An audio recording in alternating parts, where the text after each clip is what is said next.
Hello everyone, I'm Sam, and welcome to His Word is a Lamp.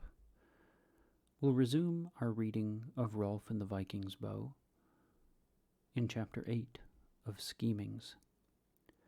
Until the time when the All-Thing must rise, Hrandi set his affairs in order, and was busy thereat. He arranged who should buy his hay, and who should supply him with this matter and that, although it was clear that many things must be done by the hands of Rolf. Also Frodi the smith, kinsman of the Cragness dwellers, was to come to Cragness whenever he might. Thus it was all settled.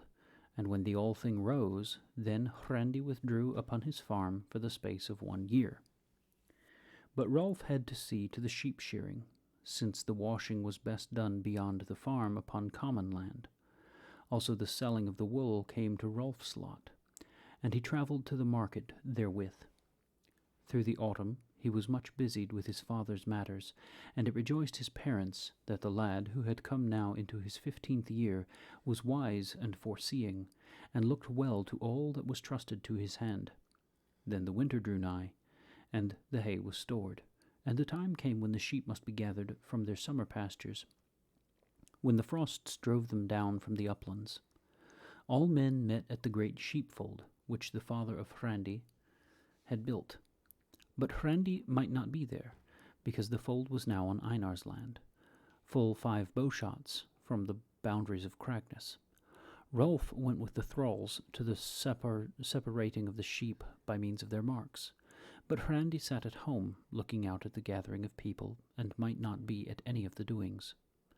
Now Ondott Crafty had oversight of Einar's sheep, and he examined the sheep's ear marks and said whose they were. Rolf gave to the thralls the sheep to drive home, but Frodi the smith, who was the mildest of men, took the sheep from the hands of Ondott. This task Rolf gave to Frodi, because he would not himself have speech with Ondott, who was now well of his broken arm, but whose temper was not improved by his hurt. Now Ondott came to a sheep which had torn its ear so that the mark was scarred. Then Ondott said, "This sheep is Einar's." "Nay," said Frodi, "I remember the weather, and he is Hrandi's." "Looks not the mark," asked Ondott, "like the mark of Einar?" "Yes," said Frodi, "but the mark is scarred, and is changed." "Now," quoth Ondott, "call Hrandi hither, and let him decide." This he said with a sneer, but Frodi answered gravely, "My cousin shall not break his outlawry for a sheep, but call Rolf hither." "I call no boys to my counsel," answered Ondott. "The matter is between thee and me." Then Frodi was perplexed, for in disputes and bargains he mixed little. "But," said he, "meseems this is best. Drive the sheep to Cragness, and let Hrandi see it." "Now," said Ondott, "I have no time for that, but draw thy whittle, and we can settle the matter here." Then Frodi looked upon his long knife and said nothing. "Why carriest thou the whittle, then?" asked Ondott, "if thou art not ready to use it?" "My whittle," answered Frodi, "is to cut my bread and cheese, and to mend my shoes on a journey." Then all the men who stood about hooted at the simple answer. Ondott said, "Betake thyself then to bread and cheese, but the sheep is ours." And he sent the sheep away to join Einar's flock. Now Frodi was puzzled, and he said, "I will not follow up the matter, but will pay for the sheep out of my own savings." But when he offered to pay, Rolf and Hrandi were angered, for the weather was a good one. Yet they could not get satisfaction from Einar, although they might not blame Frodi, knowing his peaceful nature. Now as the winter approached, came chapmen, traders, into the neighbourhood, and laid up their ship near Cragness, and all men went to chaffer with them. But Hrandi must stay at home. Then for company's sake he sent and bade the shipmaster dwell with him for the winter. But Ondott Crafty, learning of it, won the shipmaster by gifts, to stay with Einar, and that pleased Hrandi not at all. Then the winter came, and men had little to do. So they held ball play on the ponds, yet Hrandi could not go thither. And the life began to irk him much. When spring drew near, Frodi went back to his smithy, and the household was small. One day Ondott said to Einar, "Still we sit here, and gaze at the house where we should live." "What is there to do?" asked Einar. "Nothing brings Hrandi from his farm, not even the loss of his weather. I have set spies to watch him, but he never comes beyond the brook which marks his boundary. Yet there is something to be done, answered Ondott. Wait a while. And the winter passed, and the chapmen began to dight their ship for the outward voyage. Now Malcolm the Scot, the thrall of Hrandy, stood often on the crag when his day's work was done, and gazed at the ship of the cragmen. One evening Ondott sent thither to him, seeing that he was out of the sight of the hall. Why gazest thou? asked Ondott, so much at the ship. Wouldst thou go in her? Aye, answered the thrall, for she goes to my home. But I have not the money to purchase my freedom, though Hrandy has promised in another year to set me free. Wilt thou wait another year, when thou mightest slip away now? Cried Ondott. But perhaps thou fearest that the shipmaster would give thee up. That also, said the thrall, was in my mind. Then Ondott said, The shipmaster has dwelt with us the winter through, and I know well what sort of man he is. Now I promise that if thou comest to him 3 nights hence, he will keep thee hidden, and no one shall see thee when they sail in the morning. The thrall hesitated, but in the end he did as Ondott desired, and he gained his freedom by the trick. Thus was the work at Cragness rendered harder for those who remained, and Frodi could not come to help. Hrandy, said Ondott to Einar, is at last coming into those straits where I wished him.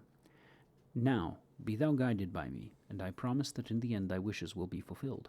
Come, we will go to Cragness as before, and make offer to Hrandy to buy his land. And he persuaded Einar to go. They went as before, with Halvard and Helmund.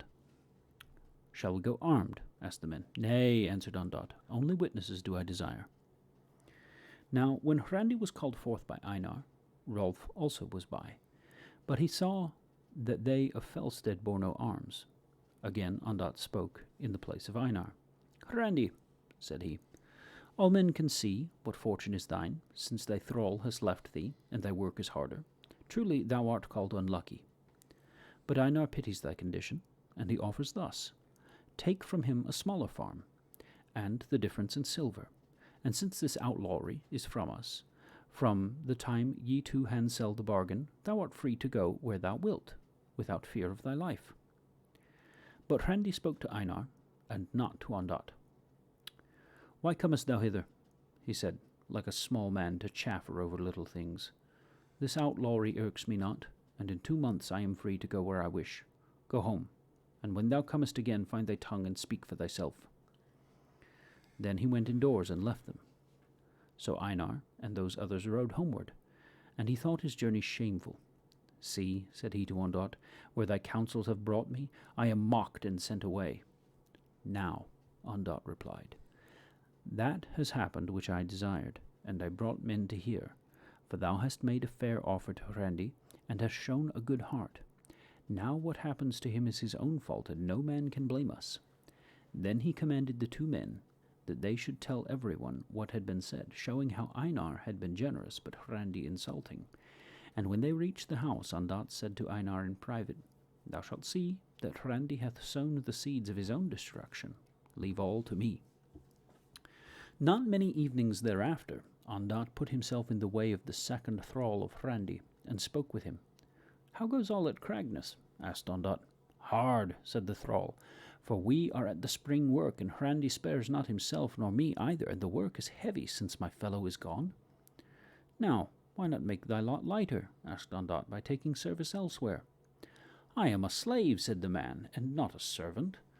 He did not tell that his freedom had been promised him, for he thought that time far away, since it was 3 years. For Hrandy had the custom that the thrall should serve with him, not for life, but for only 7 years, and this man had been with him a less time than Malcolm. The life of a thrall, said Ondott, is very hard. Aye, said the man.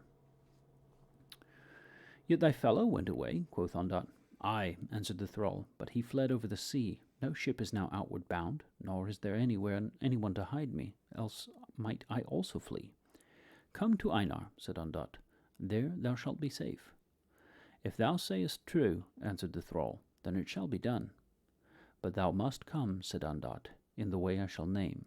Thus only shalt thou be of service to Einar. but thou shalt be well rewarded if thou showest thyself a man of courage." "Who will not dare much for his freedom?" replied the thrall.